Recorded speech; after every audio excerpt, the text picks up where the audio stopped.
Howdy, folks, and welcome back. Hope you guys are all blessed and doing okay out there. Well, for today's video, I present to you There Goes a Train reaction and review. This was the fourth video that Dave made in Real Wheels, and this was released on July 27th of 1994. This program will show you a variety of trains, including steam and diesel, but nothing about electrics. This is one I rented all the time from the library or the video store when I was a kid growing up on VHS. It's probably my favorite out of all of them, and, well, you'll see why. Anyway, let's take a look. All aboard for There Goes a Train.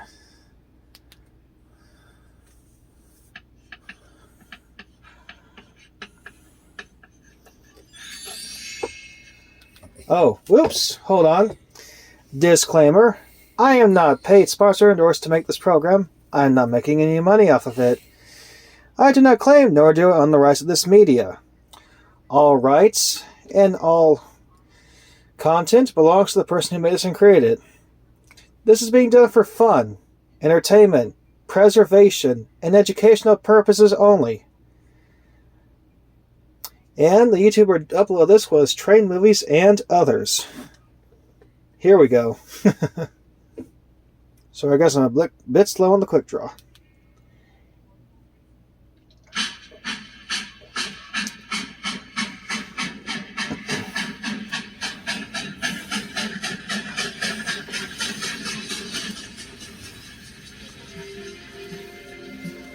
Santa Fe 3751.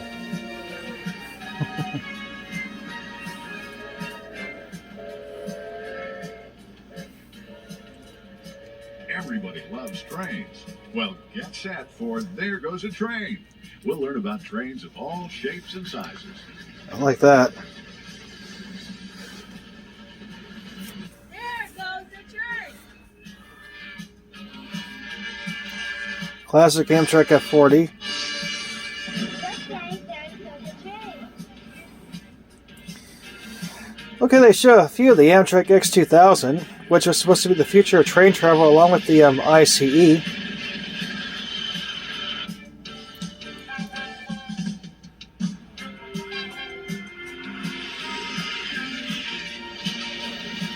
They even show you some European trains.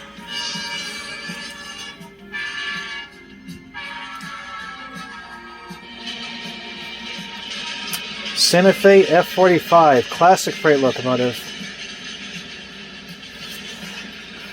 And this is one of the reasons why the Santa Fe is one of my favorites. It's because of this program, y'all.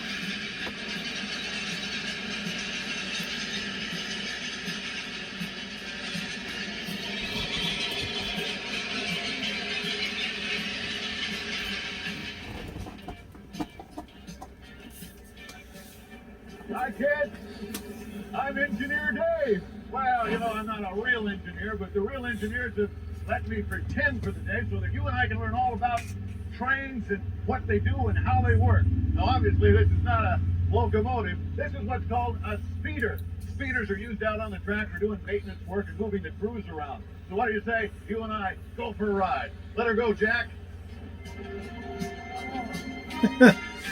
And the speeders from the Cotton Belt Railroad. Chances are you've never gotten this close to one of these big locomotives, and you never should unless you have special permission from the railroad and a guide to show you around. You probably didn't realize just how big and powerful they are. They are big and powerful. They weigh hundreds of tons, and when they're going at full speed, it takes over a mile to stop them. So if you don't remember anything else after watching There Goes a Train, I hope you'll remember this. Don't ever play on the railroad tracks. It's not only illegal, but it is extremely dangerous. Make sure you guys re up on your railway safety. Companies like Operation Lifesaver are huge supporters in it, and so am I. Don't play on the train tracks, don't climb on the equipment, don't trespass on train property. Cross the designated crossings. Stand 25 feet back if you want to watch trains. Don't throw stuff at the trains, don't put stuff on the train tracks. Talk to train crews if you have more questions. And also, I've been around trains my whole life, and I forget how big the real thing is when I play with models. So, compared to Dave, look at how big that locomotive is. It's massive.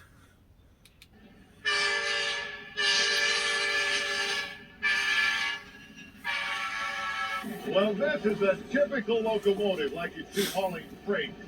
And let's talk a little bit about how they work. This part up here is a big diesel engine. It has 20 cylinders, great big cylinders.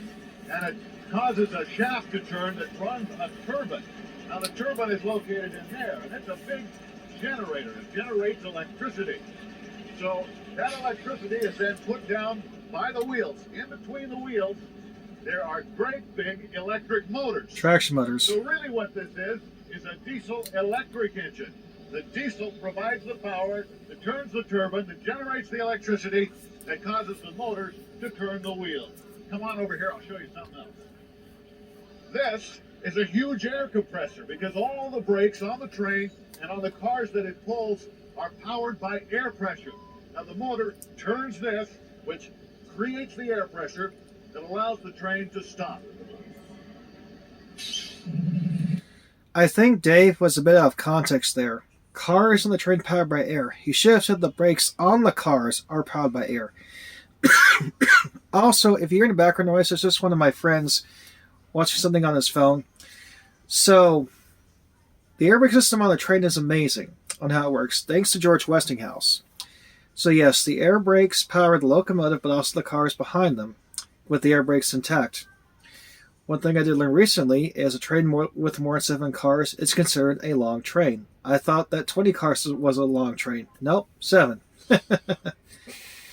And what's funny is, Dave is showing us a GE-8 locomotive that was built by General Electric for the Santa Fe in the 1990s. He doesn't mention that there are 2 companies. There was also EMD, and we will see some EMD locomotives in the program as well. You saw an F-45 at the beginning, and behind this, I think, is an ST-40-2, which we'll see in a few minutes. As you can see, these engines are really big. They're really high in the air when you're up here on the roof. Now, if we go down here, you notice the headlights.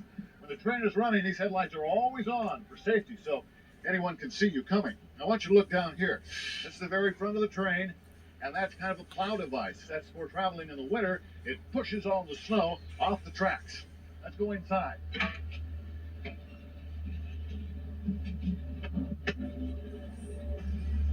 Now we've come into the cab of this big locomotive, and I want you to meet somebody. This is Engineer Larry. How you doing? How you doing? You know, the first thing I noticed, Larry, about the cab that's unusual to me, there's no steering wheel.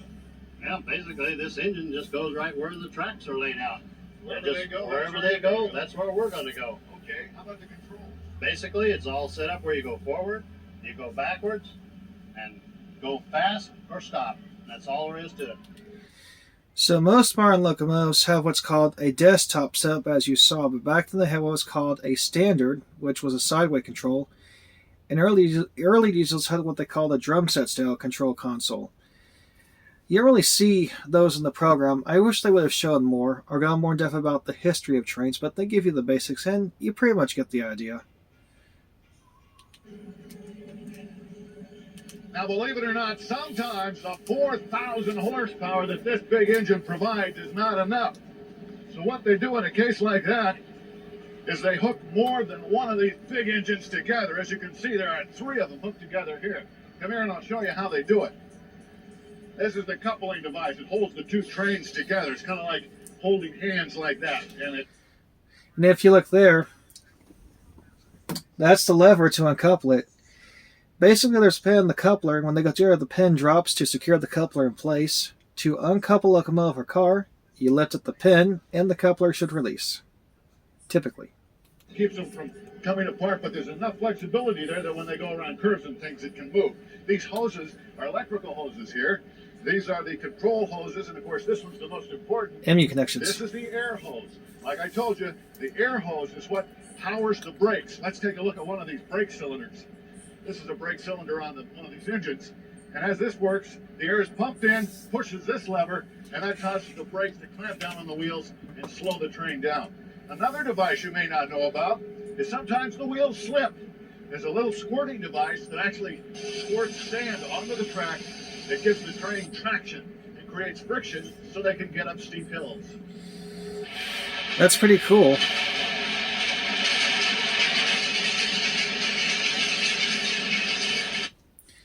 The lead engines you're seeing are SD40-2s. They were built in the 1970s by EMD for different railways, including the Santa Fe. The biggest buyer was the Burlington Northern, and this was, to date, the most mass-produced locomotive by EMD, producing almost 4,000 units.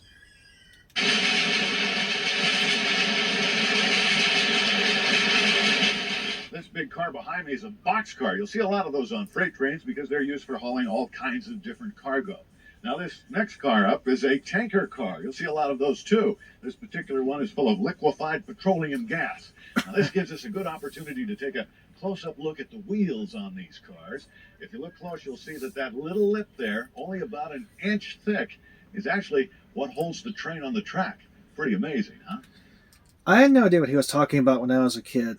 Is he talking about the bogie there? Something there? Nope. He's talking about that right there. That's what holds the train on the tracks. It's pretty cool. And the space between the wheel and the rail is about the size of a dime. Pretty tight. Now, I know what you're probably thinking. You're thinking we're at the airport instead of a railway yard. The fact is that tower behind us is much like a tower that they have at an airport. But instead of controlling airplanes, it controls trains, and lots of them. We're at the Santa Fe Railway Yard in Barstow, California, one of the biggest railway yards in the country. So let's go in the tower and see what they do. From high above the rail yard, you can see for miles. It's from here that the controller sorts the cars.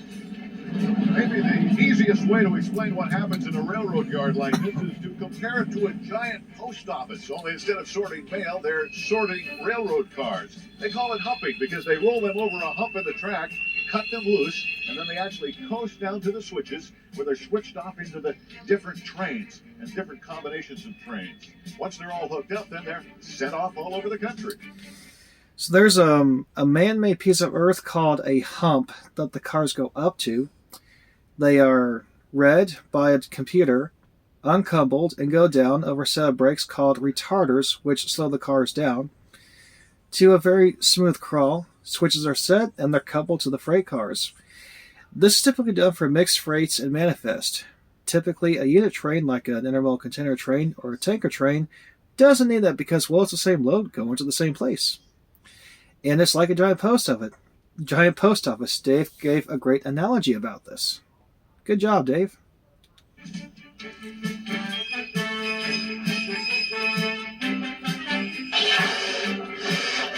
Even at slow speeds, the cars move when they couple.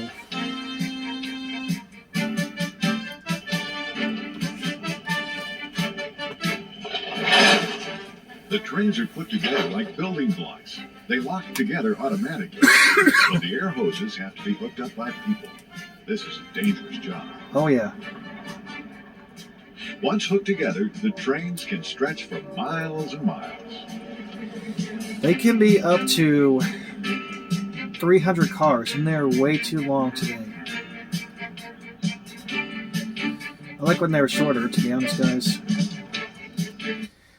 Now, when I was a kid, I missed this detail right here, but behind that locomotive is what is known as a yard slug.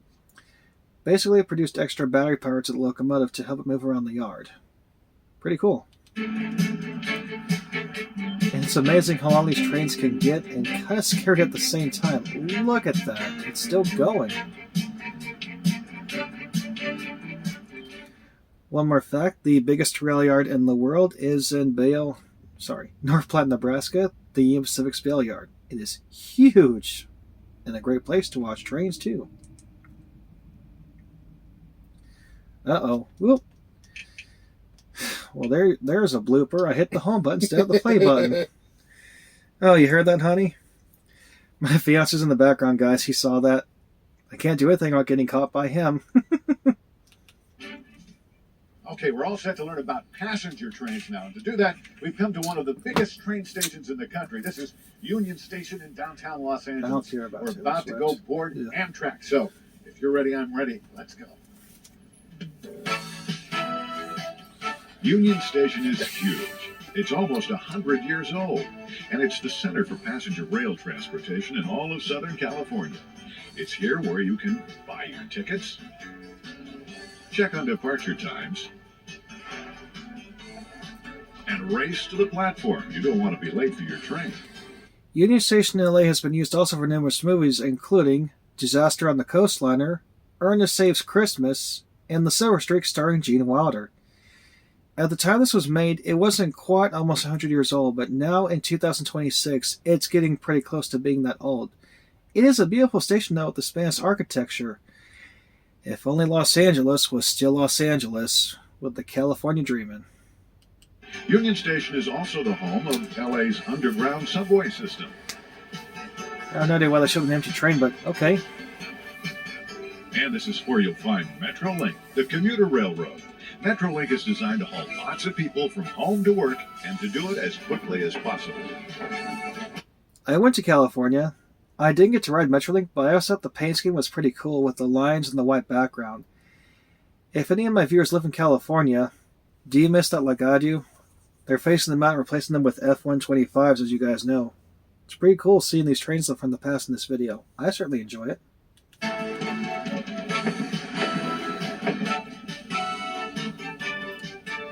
Thank you, Jackson. All right. Jackson is one of the baggage people here at Union Station in Los Angeles. Now, this is it. This is the Amtrak Superliner. And as you can see, I'm going to be the pretend conductor today.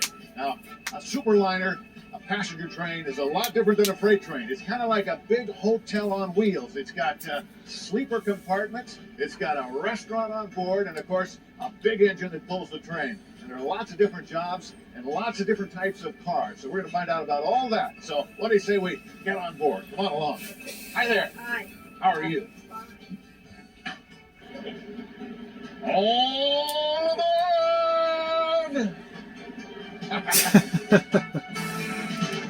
Now, do you guys know what Amtrak train he hopped on? I don't know. We're out of here. Bye. I'm asking because he's hopping on the Superliner, and I'm not sure if it was like maybe the Coast Starlight or the Empire Builder or something like that. Let me know in the comments. But I know it wasn't a San Diegan. Engineers have an important job. It's up to them to drive the train and to make sure there's nothing on the track. They blow their horn to warn you that they're coming.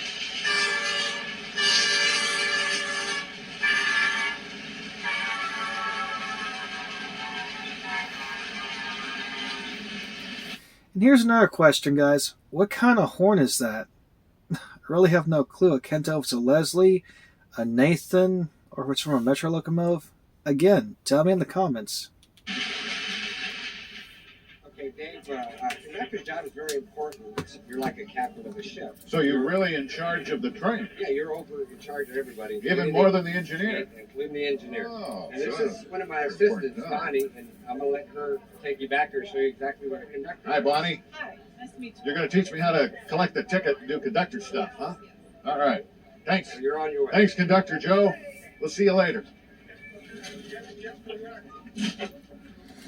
Also, the video looks pixelated or kind of out of sync. It's because it's old.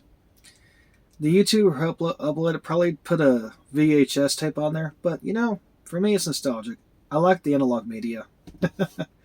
I grew up with this. And you're about to see one of 3 daydreaming sequences Dave has in this program. You might be thinking, well, wait, it's a dream sequence. No, that's what you saw in There Goes a Bulldozer and There Goes an Airplane. No, he's daydreaming in this one. Conductor Dave, one of the most important things of being a conductor is collecting tickets. Uh-huh. These are the tickets I've collected so far. Okay. Keep track of those and don't lose them, All right. okay? So I just collect the tickets. Yes, that's part of the job. I think I can do that. I can collect the tickets. Hello, are you enjoying your trip so far? Well, I'm Conductor Dave, and I'm collecting the tickets today. That's 2 for perfect. Santa Barbara. How are you, sir? Just fine. That's Yes. How's the trip so far? Are you enjoying it? very Well, great. So, is there anything you need at all? You just call Conductor Dave. I'm the conductor I today. think the guy's a native. How are you folks doing today? Enjoying yourself? Can I have your tickets here? Enjoying your trip? Well, you continue to, and if you need anything, you don't hesitate to call me, all right? Thank you, sir. Enjoy your trip. Hey, Dave, where you been? Come out the street. You haven't been listening to me all this time? I've been listening. Come on. watch me. Right. I can collect the tickets. Hi, how are you? Can I get your ticket? Well, thank you very much. Here, let me put this up here for you, all right? It shouldn't be down there where it can cause a problem. Ah. Excuse me. I'm very sorry about that. That's okay. I'll clean these up right away and collect the rest of the tickets. Here's your bag back. I'm sorry. Here we go. We got the tickets. Oh, Dave.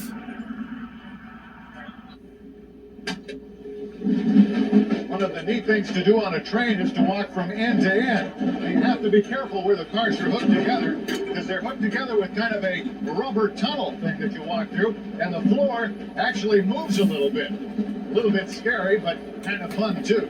Now, here's something else that's fun. The doors are kind of what you might expect to find on a spaceship. You just push a button and they open right up. Come on. Yep. Hey, did you ever see a train that appears to be going in the wrong direction with the engine in the back and then nothing in the front?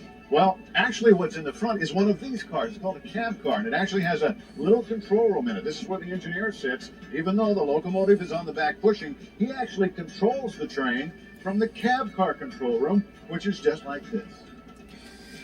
There is a railway in DFW that uses the concept called the Trinity Road Express, which is owned by Herzog and contracted by Herzog along with DART and Trinity Metro. They use what's called a push-pull concept, where the locomotive will pull the train to Fort Worth and push the train to Dallas. This concept has been used for many years, and it's been used by many railroads, and it saves the train from having to turn around at a turntable or go to a Y section. It saves time, money, and fuel. Another great thing about traveling on the train is that anytime you get hungry or thirsty, you can come to the snack car and get something to eat or drink. Hi. Hi, can I help you? I think I'd like an iced tea. Iced tea, okay. Now, this is a really different kind of train car. As you can tell, there's lots of windows everywhere. This is the lounge car. You come in here and watch TV or have a cool drink or just sit down and watch the view. That's what I'm going to do right now, even though I'm supposed to be working now. All right.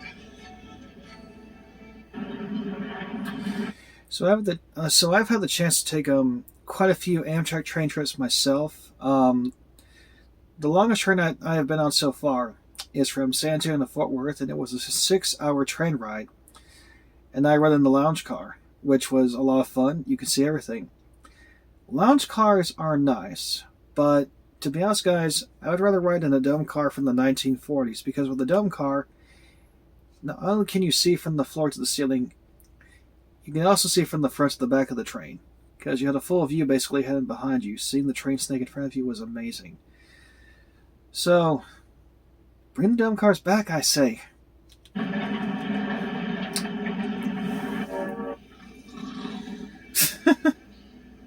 Conductor Dave, you can't sleep on the job. You got to go to the dining car. Oh, good to work. I'm sorry. I'll get these and I'll gotta get my tickets. I'll be right there. To work in the dining car. Now this is Angela. Angela's in charge in the dining car. Okay, Angela, I'm ready to go to work. Dave, do you know what you're going to do today? You're in the dining car on the train. You're going to wait on people. I'm gonna wait on tables just like a waiter. You'll be a service attendant. Service attendant. Service attendant. Yeah, I can do that. I can do that. Hello, and welcome to the Amtrak Fine Dining Car. What are we in the mood for today? To have some pasta, some souffle? What would it be, my lovely? A grilled chicken breast? Yes, sir. And what to drink, my dear? Ice latte with the lemon. Oh, yes. And so what would it be for you? I'll have a burger. A burger. A rubber burger, or perhaps a well done burger. Medium burger. I will be right back. Enjoy your trip, and thank you so much for dining with us on Amtrak today. So, this is his second dream sequence, Dave with the French accent. It's hilarious. So, being a dining car attendant on a train is a very difficult job, especially on a double-decker train, because you're going about 70 miles an hour or 80, and you have to be able to balance a train and serve the guests while the train is rolling. And you have to be afraid of anything like maybe an abrupt stop or a slowdown. It takes a lot of practice and effort. And one thing I did learn is they used what's called a dumbwaiter, which is basically an elevator to bring food up and down in a building. Well, they use it on Amtrak trains, which is pretty cool. The kitchen is on the first floor of the car while people eat upstairs. And the kitchen is huge. I've seen it, and it's really nice too. And the guy you see with the mustache, I think is the guy who makes a few more appearances in the Real Wheel series. And coming up is one of my favorite parts of the episode. Dave, listen. Are you paying attention? You have to wait on people. Dave. Yeah. No, I'm listening. I'm ready to go to work. So do this? Okay. Okay, so now Go to work. I just go to work. Uh-oh. Uh-oh. Really sorry. What's going on here? Don't you know what? Sir, I'm so sorry. I'm so sorry, sir. I'll get you something new right away. There's your chicken. I didn't order chicken. No, a burger, right? A burger. Yes. And some French fries and a Coke. And I'll be right there. Sorry. Oh, Lord. This is one of the sleeper cars. As you can see, there's lots of room in here to sit down, relax, put your feet up. This even makes into a bed so you can spend the night. And you have your own bathroom. Can't beat that. All the comforts of home.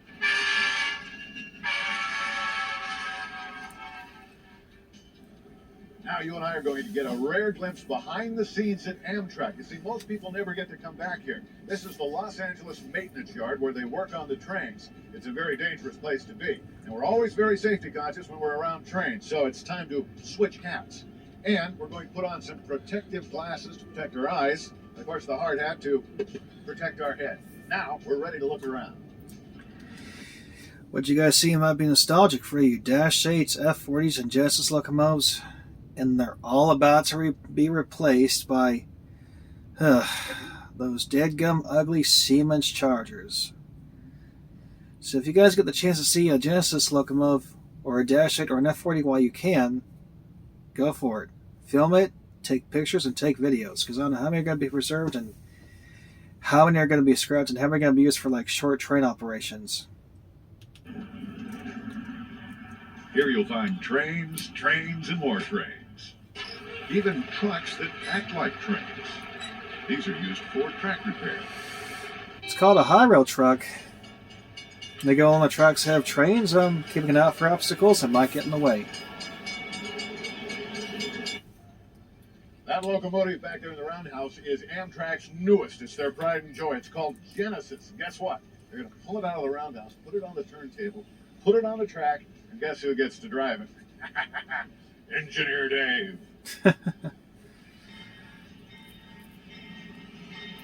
At the time, this was their newest engine, and it's one of my favorites. This is called a turntable. It's used to turn the trains around. It's been here a long time. In fact, it worked just as well for the old steam engines as it does for Genesis today. Turntables are still in use across the country. Just gotta know where to find them.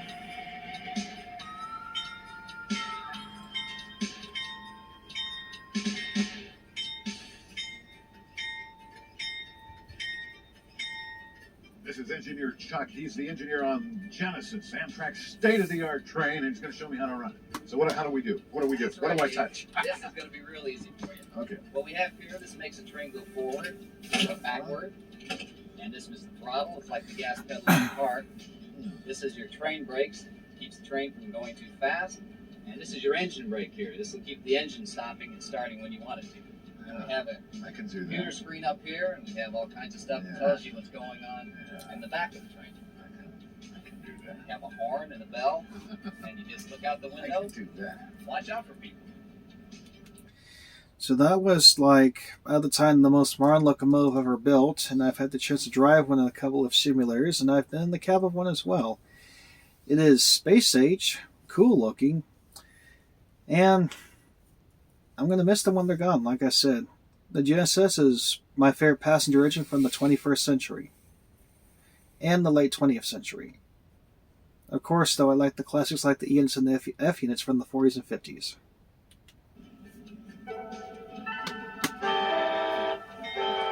dream sequence. So I pictured myself when I was a kid too.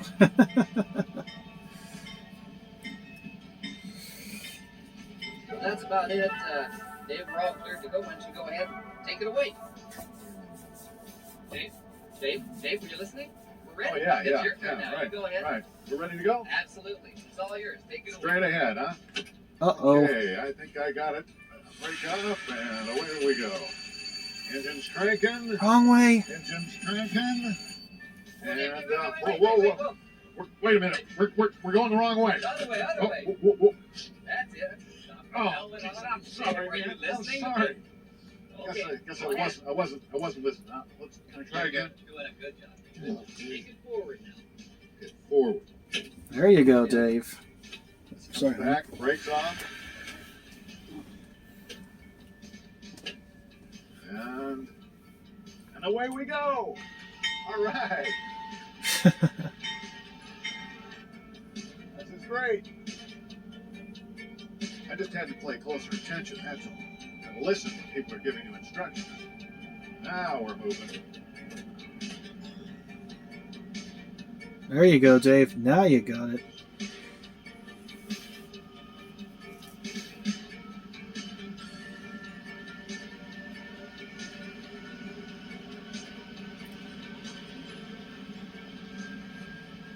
So I'll let the side back door open too.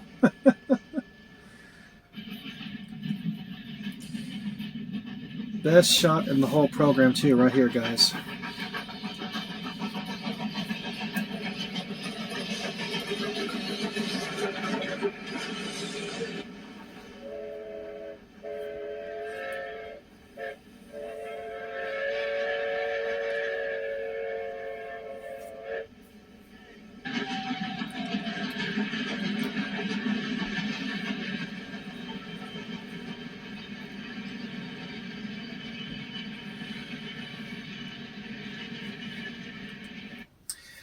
Unfortunately for steam trains in the program, that's pretty much all you get.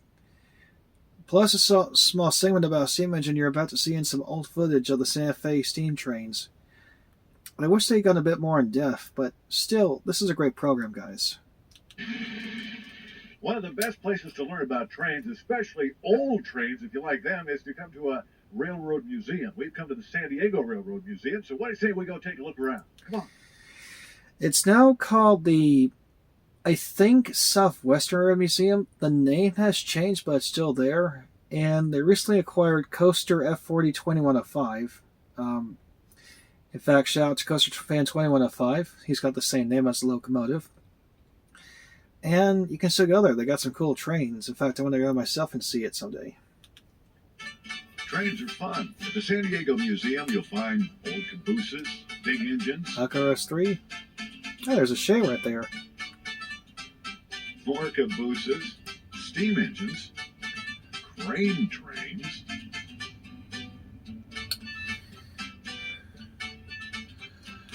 So that is a breakdown crane, and they were used to basically clean up wrecks, loads, or disasters along the sides of the train tracks. Most of them were powered by steam. They're not used though very much anymore, apparently. They have more modern methods of doing it with crane trucks and stuff like that, but I say bring these back. still more cabooses, Huh, look at that. They got a PCC car. Nice. and more steam engines too. I think that's a California Western or Northern locomotive right there.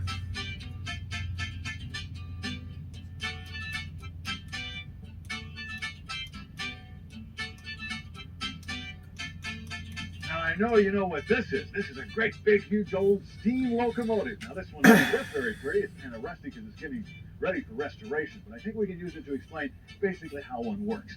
First, this car back here is called the tender. This is where they haul the water and the fuel. And the fuel can be either wood or maybe oil or coal. Now that is put in the firebox. And you'll find a great big huge firebox back in this area here. That creates the heat under the boiler. The boiler is where the water is. That's that big long tube there. That water turns into steam and eventually ends up in that dome up there. That's the steam dome. And then it is pumped through the pipes into this area here. Now this is a big pressure chamber. Or a steam cylinder. And what that steam does is create a lot of pressure that drives the big levers, boom, boom, boom, boom, boom, that turns the wheels, that makes the train go. So that steam engine has been there for years, and I often wondered if they were going to ever fix it up. It's still in the collection. They probably did restore it, but I have no clue if it was made for operation or just like a static display piece. With California's laws changing so much, I don't think it's going to run. But it would be nice if it did. It wasn't all that long ago that the steam engines ruled the rails. Okay, back in the 1990s it felt like that, but now 2026 it feels like the steam engine was so long ago.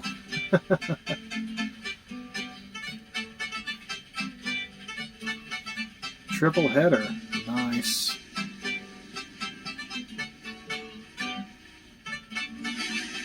Well, as you can see, train engines come in all shapes and sizes. This little baby here is called an industrial switcher. It's used for moving lighter loads around train yards. Pretty neat, huh? So I looked at the bloopers of the Real Wheel series, and there's one where Dave is talking about a different locomotive, but they cut it. So I'm wondering if these programs have some deleted scenes we haven't seen yet. They need to release them. I want to see what was cut out from every program. I'm curious. Well, you probably noticed that the appearance of freight trains hasn't really changed that much over the years, except for one thing. You won't see any of these babies anymore. This is a little red caboose, as you might know it. And the purpose of the caboose was a place for the conductor to live and to conduct his business. And of course, it had a tower on top so he could get up there and see all the way to the front of the train and make sure everything was all right. There aren't any cabooses anymore because, well, they don't have to work the long hours, so they don't have to spend the night on the train, so they don't need a place to sleep. And with modern electronics, well, it pretty much takes care of the safety of trains. The word caboose comes from a Native American word, I forget what it is, and the tower on top was called the cupola. One of the great things about the San Diego Railroad Museum is that they have a real, running, working railroad. And this is it. Here it comes now.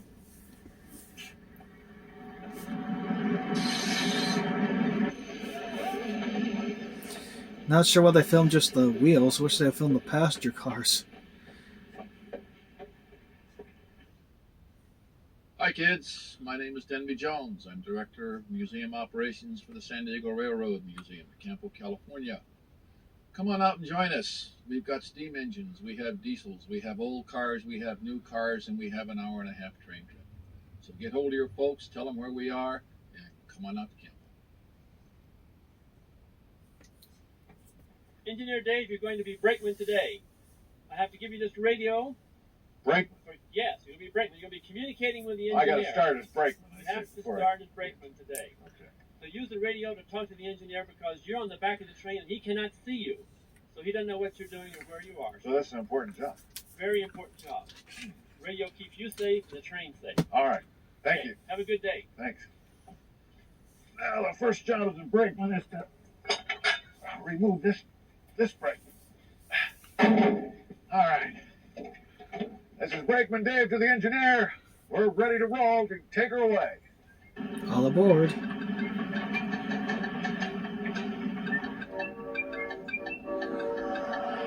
Okay, there's another horn, guys. I'm not sure what that one is, but if you know, please tell me in the comments. Beautiful going through the mountainside there.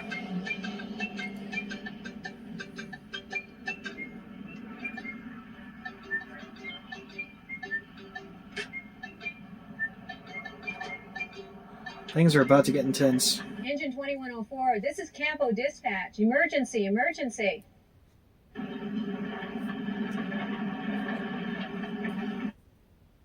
2104, engine, come in. This is an emergency call. Emergency, emergency, acknowledge. I looked online too to see if that locomotive was running, but 2104 is currently out of service, and it still is. But they have it. I hope someday they can run it again.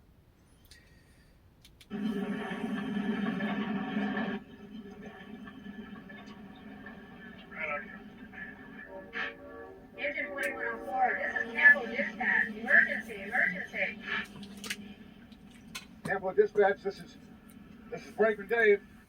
Campo dispatch to Brakeman Dave. We are unable to contact the engine.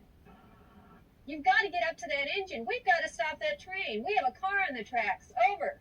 There's a car on the tracks? Emergency, What emergency. about the engineer? I'll call the engineer. Brakeman Dave to the engineer. Brakeman Dave to the engineer. We got a car on the tracks. Brakeman Dave to the engineer. This radio must be broken. I'm gonna have to get to the front of the train and stop it myself. This is a dangerous situation, folks.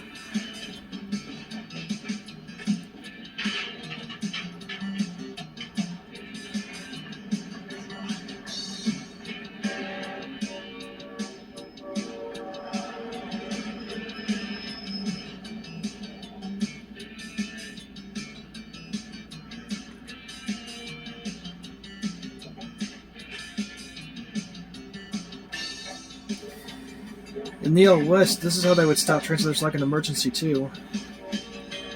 Jeez.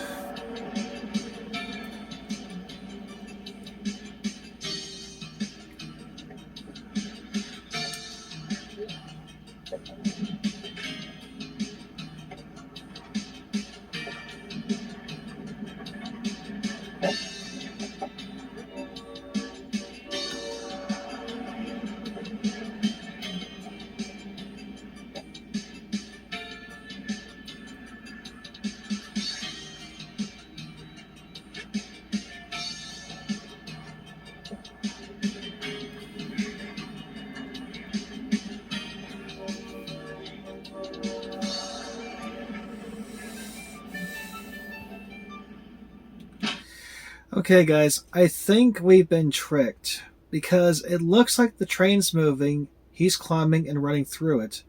But I think, to be honest with all of you, it was stationary and they just shook the camera and added sound effects.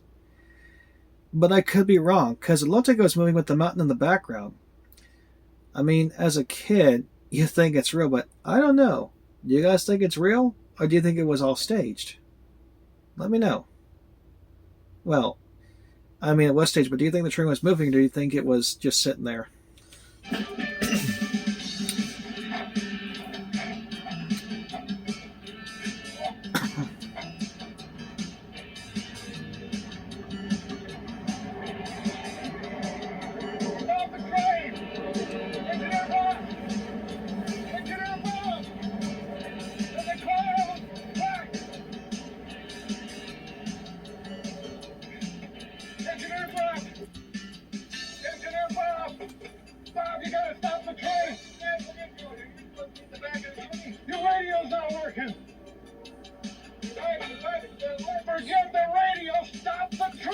Standard controls too, by the way.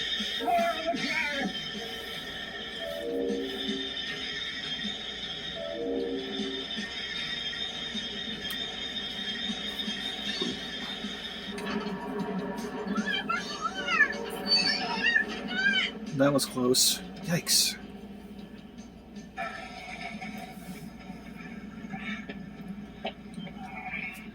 Thanks, Engineer Dave. We saved the day that time. Did we? Yeah. Thank you. Good working with you. I promise I won't run out of gas again. Guys, be careful around railroad tracks from now on. We will. He just left him there? Well, we've certainly learned a lot about trains today, haven't we? We've seen big trains, little trains, diesel trains, steam trains, passenger trains, and freight trains. But if you'd still like to learn more about trains, don't forget to have lots of great books, lots of great pictures at your local library. Or you can visit a museum for trains, like this one in Campo, California. Well, I can see by my special train watch here that it's about time for this engineer to make his next run. So until next time, all aboard!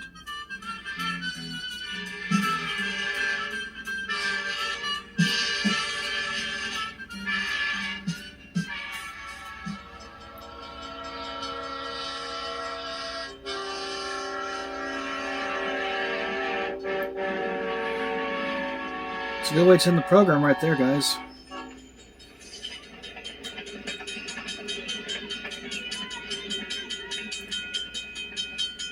Now for a very important message. Please pay attention.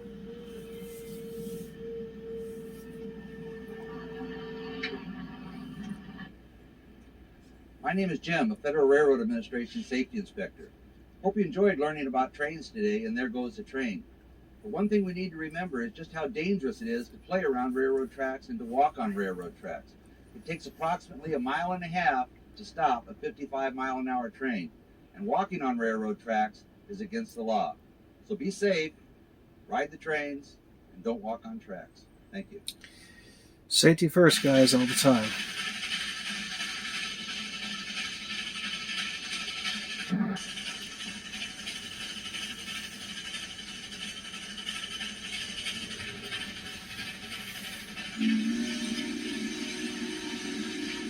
Now what's funny is that's the Santa Fe steam engine, but they're using the Southern Pacific whistle from the 4449.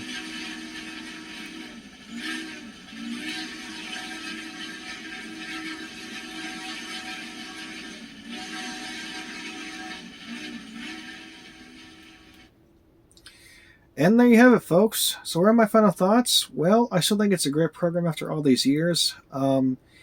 It makes me feel nostalgic watching all this stuff. There Goes a Train really got me hooked in the trains. I never owned it. I rented it. Some of my favorite train tapes I had when I was a kid included Thomas the Tank Engine, along with Awesome Trains 1 and 2, which some of you may have seen as well. And everything else I just had to rent, like this one. Out of all the Rails programs I watched as a kid, this is the one I would always watch the most. Just loved it.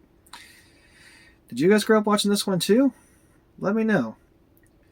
Our next video, we're going to take a look at There Goes a Police Car. Anyway, hope you guys enjoy this, so until next time, please make sure you like, share, subscribe, and comment. Please be safe around trains, and remember, Jesus loves all of you. Happy rails, guys, and see y'all next time.